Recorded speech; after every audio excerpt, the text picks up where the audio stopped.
Learn about the indie artist from the indie artist. Well, I'm Janaki. I'm an artist. Well, my name is Lauren, as you already said. I am a singer-songwriter. So I'm Hall Pems. I originally come from the Caribbean, St. Vincent and the Grenadines. My name is Brian Doucette. I'm an East Coast Canadian rocker. And then I found myself in Las Vegas, where I'm at currently, for dancing for Cirque du Soleil with my own solo. But also learn from music industry professionals. I'm a music producer. I've been producing professionally for about 14 years. I have worked with a couple people in the industry, Grammy nominated Trev Rich, Nisha from 702. After I got my deal with Universal Music, after the Alicia Keys and Gunna record and many other that I've done, and then Alicia Keys was the #1 adult R&B song of the year. I asked the questions. That's a great question. Yeah, it's a good question. Ooh, that is a good question. Wow. I love all these questions. These are great. Like most of the questions that I get are like, tell me about Justin Bieber. It's like... Indie Artist Music Hustle is for the indie artists, their fans, industry professionals, and the music lover. Subscribe on YouTube, Facebook, or the podcast on Apple, Spotify, Pandora, or Blonde Intelligence Facebook page. Don't forget to add me to your playlist. Bye. It's been really fun, especially talking to someone across the pond. That's cool. Hello, everyone. Welcome to this week's rendition of Blonde Intelligence, where I always seek to give you exquisite cranial repertoire. This week, we have a special guest, Mr. Kodi Phunkiefoot Owens, the owner of Studio 22 and Phunkiefoot Productions. Tell everyone hello. Hey, what's happening, y'all? Hi. So tell me a little bit about your background. Well, I've been, I came with an interest in music from pots and pans, watching BT bands way back, when I was young. And, I did get in band, junior high through high school. But the interest is like, I didn't know that I was going to be producing. I just had that love for music. And it transferred over once me and my brother used to rap on cassette tapes, and I would make beats with a little Casio keyboard, actually I didn't know how to make beats, but then once I learned, I was like, oh, that's what you got to do. It went from there. It was just a run on with it, with recording and doing it. Really, it was the thing about us. We were recording, we were doing stuff on instrumentals first, but then we sent something to Master P them. And they was like, y'all gotta have your own beats. And it came from there, So what instrument did you play, since you told me that you were in the band? French horn. Yeah, I played French horn, but I wanted to play drums, though. You wanted to play drums. So how do you play drums? Now? I play them with the MPC and on the beats, So yeah, still got the drums, I made it to the drums, but just not on the field. Okay. So tell me this. I know that you are a new entrepreneur, although you've been in the game for a long time. What made you make the transition from having a home studio to having a professional studio? Well, I want to get it all the way business, and I want to be on the map official so we can do work with other artists from other places, and for Pine Bluff to have a central station, basically for everybody to come, It's starting right now. We're still in the beginning. It's just me over here right now, but I have a gang of artists, that deal with me through over here, and we're gonna have the producers too. So, the goal is to have this one area, the one-stop shop for you if you want to deal with artists, you coming over here, whether it be in this studio or another studio. Right now I got one studio, but I'm actually in the second room, so we're gonna have two studios. Okay. So tell me, how did you come up with the name for the studio? Because I have always known you as Phunkiefoot Productions. So tell me the difference between Studio 22 and Phunkiefoot Productions. Well, Phunkiefoot works at Studio 22, and Studio 22 came from the suite number being 22. So I just rolled with, the name of the suite. That way it'll be easy for them to find. It's Studio 22, number 22. You know what I'm saying? Okay. Yeah, it just help on location. Yeah. Okay.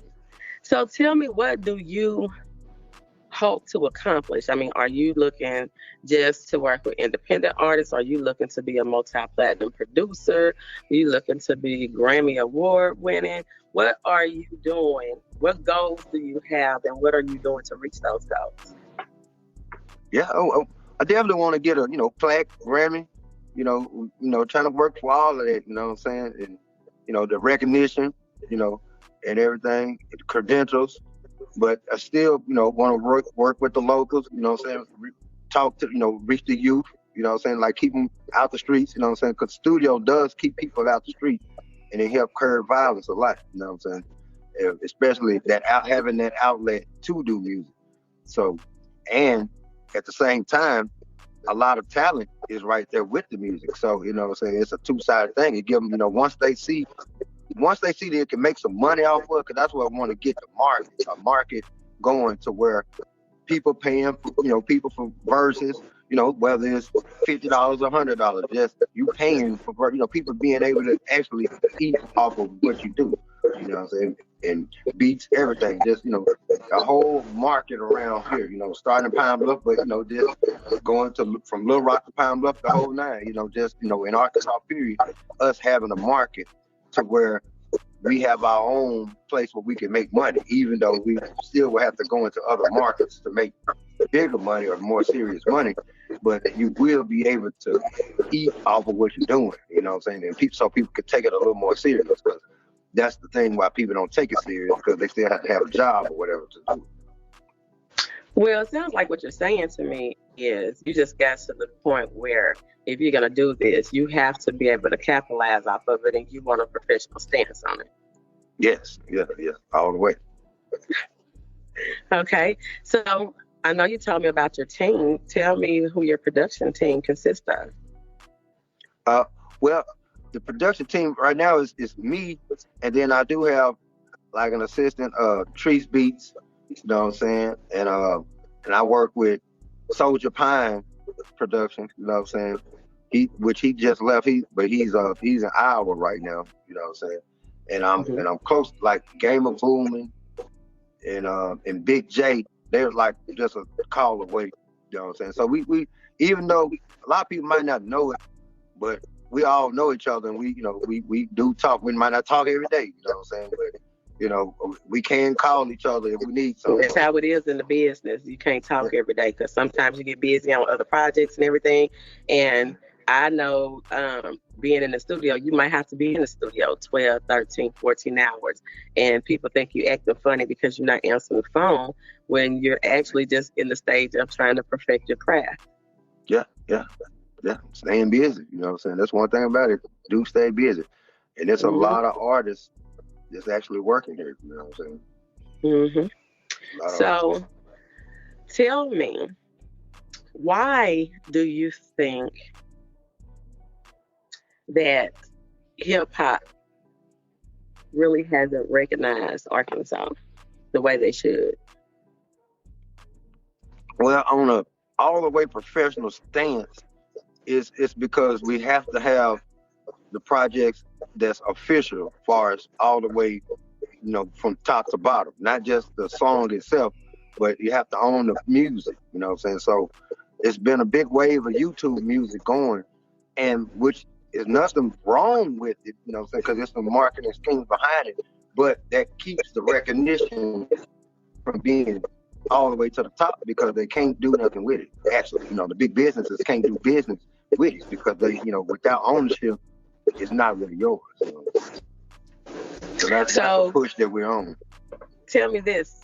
I know a lot of times your social media following is the major thing when dealing with major record labels.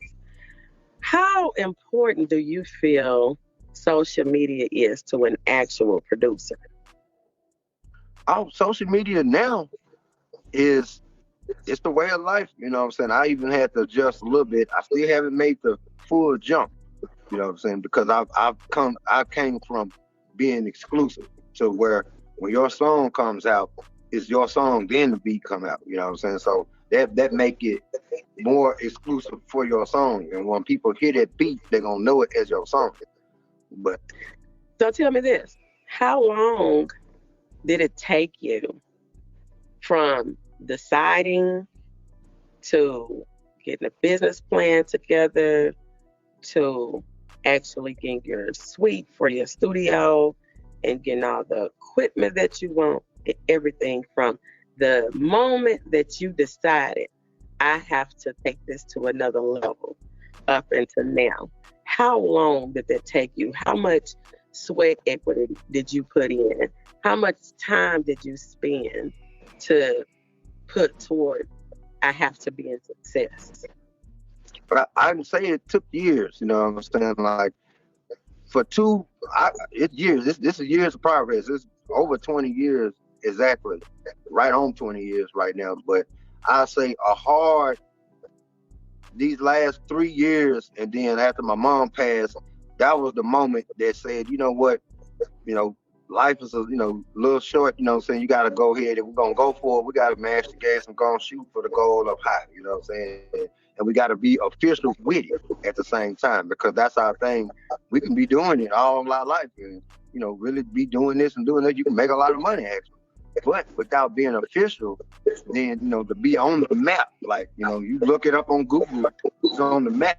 You know what I'm saying? So we want to be official business, paying taxes, you know what I'm saying, to be able to get some of the benefits of doing it, you know what I'm saying? Because some of the benefits you can't get without being official, having the tax ID. That's just one thing about it. And, and like I say, that central location is big, and is, getting away from the house. It took a little bit of mind power, I can say, because doing it at the house, it was comfortable. Everything was good. But I'm glad I made that decision to go ahead and step out the house to get a more professional environment. So when people come in, they treat it as a professional environment. Or when you into the studio, you have that real studio feeling because you are in the studio, not in the house. Mm-hmm. So tell me this, with you being I'm not going to say new, I'm going to say a transitioning entrepreneur, how has COVID-19 affected your business? For the first part, it actually didn't. I had to until they had the curfew around here, where it kind of curbed the business a little bit, you know what I'm saying? But I was surprised that the COVID, really didn't do anything to it. You know what I'm saying? Like it didn't affect it that much. Maybe when it first started, it may have halted things a little bit, but after that, it picked up. You know what I'm saying? Because people don't have anything to do. You know what I'm saying? So that's what I was going to ask you. So you didn't, with COVID, I was saying with having a studio, it was only the restrictions were 10 or less people, 5 or less people, however they wanted to do it. And I just, from what I could see, and because I work as a tastemaker too, reviewing music, and it seemed like when COVID hit, that more reviews came in, that more music was being produced, that more people was coming out with releases. I mean, it was like everybody was on the same mindset of, if I'm going to do music, I got to get something done now. So do you think that when I said how did it affect your business, not necessarily how did it affect the money? I mean, how did it affect your motivation? Oh, it actually generated more motivation, because if there's no better time to do it, it's now, because you have an audience actually on the social media, on the platforms watching it, versus the only time they were watching it was when they were leaving work. So now with people forced, in such a way to be at home, and they're on their phones or on the computers or on whatever device they got, they are there to watch. And now all you got to do is provide them some kind of content and you can get those views. It's a little bit easy to get out. I got to say, this is the time to be a musician. You know what I'm saying? But you do have to take it serious. You know what I'm saying? That's the thing about it, and navigate your way to the right thing to get the money out of it, because the views are there. You know what I'm saying? But you got to do the right paperwork and the right background to capitalize fully. Mm-hmm. Okay, so tell me this: did you see a spike with the clients that you work with in songs about the Black Lives Matter movement, police brutality, injustices, all those things like that? Did you see an increase with the people that you work with in those types of compositions? Well, we actually, after when that whole thing happened here in the city, a couple artists, a nice amount of artists, we gathered. Right now, we're in the process of finishing up an album that we're doing for the Black Lives Matter movement. You know what I'm saying? We got some good content for it. You know what I'm saying? So who all on it? You got Grip De Niro. Why you gonna forget somebody? Let's see. If I forget somebody, because I might not know their name all the way, but I got, we even record them. I got their name. So you got Obafemi, and then you got Tadario, Deity, Just Rome, Black Trump, of course me. It's a guy named Cedric Adams. It's a lot of talent. Melody. You know what I'm saying? Like it's a lot of Pine Bluff, and we got Damien Dimension. He actually played some live sax on track. You know what I'm saying, that we worked on, and so it's a host of artists on it, all Pine Bluff. You know what I'm saying? And the thing we're doing now is getting on the closing end. We still, I say midway. You know what I'm saying? Because the summer kind of affected a little bit. People had to take a couple trips or whatever. But it's gonna be worth the wait. You know what I'm saying? It's gonna be worth the wait.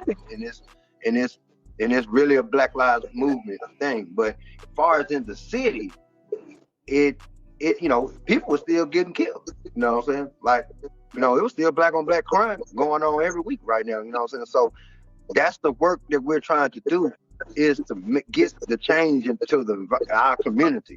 Because the youth, they still on the same thing right now. I'm not gonna lie. Like when I still, they haven't done anything on their part. But because it's not about them hearing the Black Lives Movement, it's about what's going on in life right now. And life is still the same thing. You know what I'm saying? Well, are you originally from Pine Bluff? Yes. Yeah. I'm born and raised. Okay. Well, I'm not originally from Pine Bluff. But when I chose to move to Pine Bluff, I actually chose to move to Pine Bluff because it was predominantly Black. And I felt like it would be a good place to raise sons because I wouldn't have to worry about police brutality. So I lived in Pine Bluff for several years, and Pine Bluff is a bad rep, but Pine Bluff is actually really pretty. So what do you think about all the good things that Pine Bluff has done that they don't get recognition for? Because if you're from Pine Bluff and you were in the band, what band were you in? I was in Pine Bluff High Band. Jack Roby, definitely. Okay, and Jack Roby is known for what? For dancing and putting on the show. Mr. Mack had us back in the day. It was a lot of people in band, and you know what I'm saying.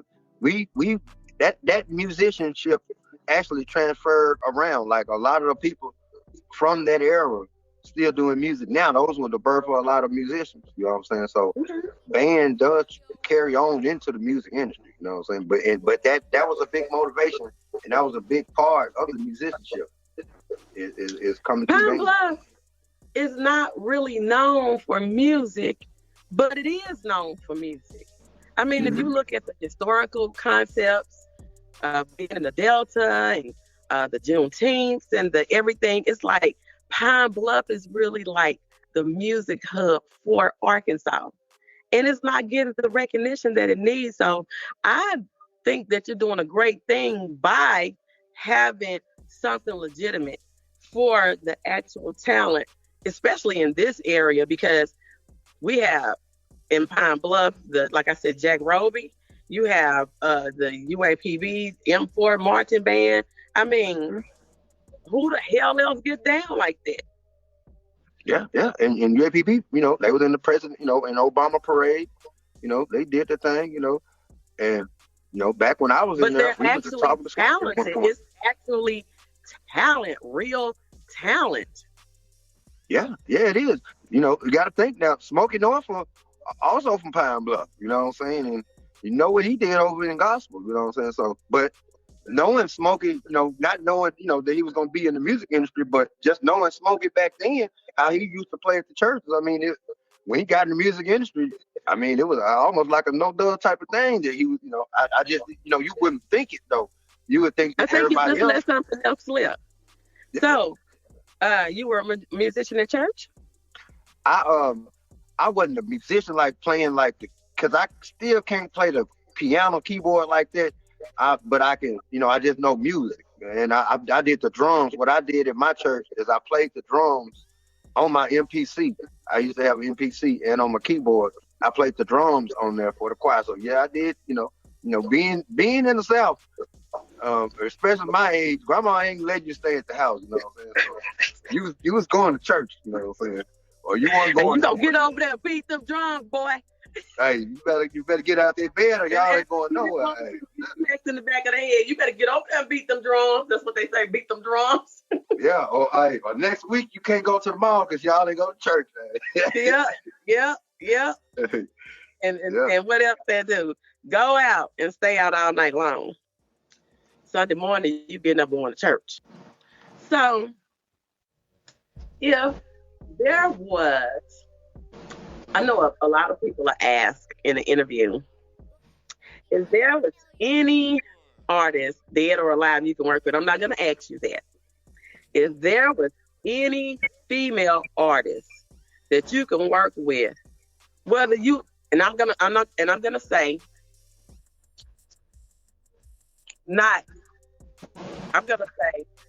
any female artist from the Love and Hip Hop franchise. Which artist do you think that you could match well with and make a star? It's like I ain't gonna lie to you. I don't watch a lot of TV because I be in the studio that much. I ain't gonna lie now. You know what I'm saying? I don't watch a lot of TV. Okay, but you have a concept of who on what now. Come on now. Yeah, I mean, I can just say any one of them that's doing, because I seen Cardi B, which I came from before she was a musician. That's when I was, kind of in, when I was seeing at least some episodes, and it was like, if she be rapping, she probably be some boom, but she rapping and look at her, you know what I'm saying? So it's, I don't know exactly who on there right now, but it don't have to be right now. It's any time. Oh, I mean, like now Candy, you know what I'm saying? Like, even though she do her thing, but it's like I want to work with everybody. So it's like you can just put that woman in a whole nother show. Oh, hey, see, well, see what I'm saying? Hey, that's why I say, like, hey, I ain't gonna lie, man. I'm probably one person that the most screen that I watch is the music screen. You know what I'm saying, on my computer. I really literally be in front of that all the time. Like, I haven't watched TV in years. You know what I'm saying? Probably since I say 2015, maybe. Well, how you know what's going on? Through YouTube. I get news. You're an avid YouTube watcher. Yeah, I'm an avid YouTube watcher because I watch a lot of, I like to get informed on things, you know what I'm saying? And I'm always looking up tutorial type thing, you know what I'm saying? I'm trying to learn all the time because that's the way, right now, that's the way of the world. You know what I'm saying? The way of the world is we got everything at our fingertip and they showing you how to do it right there. So tell me this, before COVID, what are some of the music conferences and events that you have attended, and which ones that you felt was the most beneficial? Well, back in 2008, I went to the Source Awards. I mean, not wait a minute. it was in Houston. I think it was the Source Award, but the whatever awards that was down, I don't want to be wrong by saying it's the Source, but it seemed like it was the Source Award. And that, to me, that was a big experience, you know what I'm saying? Because we got to meet a lot of different artists, Bushwick Bill, Rest in Love, and Shorty Low, you know what I'm saying? Rest in Love, you know what I'm saying? It was a lot of, you know what I'm saying? We met a lot of artists in their hotel, you know what I'm saying? Being up there. I want to say we was on the floor with Too Short, it seemed like, but I don't think we got to meet him. We just seen a lot of girls, you know what I'm saying? It was like, you know, they was there, you know what I'm saying? There was a lot of people there. And DJ Drama, I met him outside, and you know, it's just a lot of different. It was a lot of different artists, but at this point in time, this was before everybody was super famous. So you know, they were famous, but you know, it was, you know, that was probably right at the beginning of a big rise for a lot of them, and we actually met a lot of them right there. You know what I'm saying? So that was, to me, that was a fun experience, seeing all the Maseratis and Ferraris, you know, foreigns all outside. You know what I'm saying? Like, that was a nice experience. Okay. Well, tell me this. What do we have to look forward to immediately from Phunkiefoot? Right now, other than the project that we're working on, Change the Narrative, with the Pine Bluff various artists, I work with Just Rome. And Just Rome has, you know, right now he has a song, No Tent. I have a couple features with different artists out right now with Prophet X. And but other than that, you know, he got a lot of upcoming music, you know what I'm saying? An album that's coming that's gonna really make a lot of noise, you know what I'm saying? And the thing is, on making noise is promotion. So, you know what I'm saying? That's the thing about it. Taking the you know, the initiative to promote and, you know, going to different avenues and promoting on a bigger scale, you know what I'm saying? So that's what's going on. And we got a lot of work, you know what I'm saying? Because Black Trump, he got some work, you know what I'm saying? It's a lot of artists got work. Quiz, he got some work that's coming that's really going to change and, you know, probably open some ears because, you know, this time he's talking to the youth, you know what I'm saying? And he got some good uplifting music, you know what I'm saying? Or at least wisening up, you know what I'm saying? Some wisening up music. I got one other person to mention, and you know, which is kind of big too. Trail G, who works for Empire Records, you know what I'm saying? He has an upcoming project about to release pretty soon that, you know, that is gonna catch ears, and we're doing some work with him too, you know what I'm saying? He's a producer and he's from Pine Bluff, you know what I'm saying? So that's just a big thing that I had to say that, even though he's not right here, I talk to him, you know, almost every day, you know what I'm saying? So, you know, and he's been what's been keeping me, you know, on the go, and, you know what I'm saying, like testing me out, making me, you know, try different things, you know what I'm saying? So I just had to say that because that's a big influence, you know what I'm saying? All right. Okay. Is there anything else you want to add? Well, let me see. No, but other than that, right now, that as I can think of, you know what I'm saying, that's about the biggest thing that actually that I'm doing, that even though, you know, it's not my project or anything like that, but that's something that I'm involved on. I'm doing some of the music on his project. So so whenever it does come out, that'll be something that you know the name of the project? No, I don't know the name of it yet. You know what I'm saying? Not the name of it yet, but you know the name of the whenever it comes, it will be big. Okay, you don't know a release date? No, because we still working on it. You know what I'm saying? We're still working on releases. You know, he's trying to get a couple more features. You know what I'm saying? With a couple more artists from here. You know what I'm saying? So, and that's the thing about it. You know, that's something that a lot of people in Arkansas really don't know, that we have a major artist on a label on a major label right now. You know what I'm saying? And he produces, but you know, it's kind of one of those hidden jewels. Okay. All right. So tell everybody where, if they need to contact you for studio time, where they need to find you at, where they can find you on social media, how they can hit you up. Plug yourself. All right. On social media, it's on Facebook. It's Kodi Phunkiefoot Owens, and spell it. PH. Because I spell it wrong. Yeah, I got a Phunkee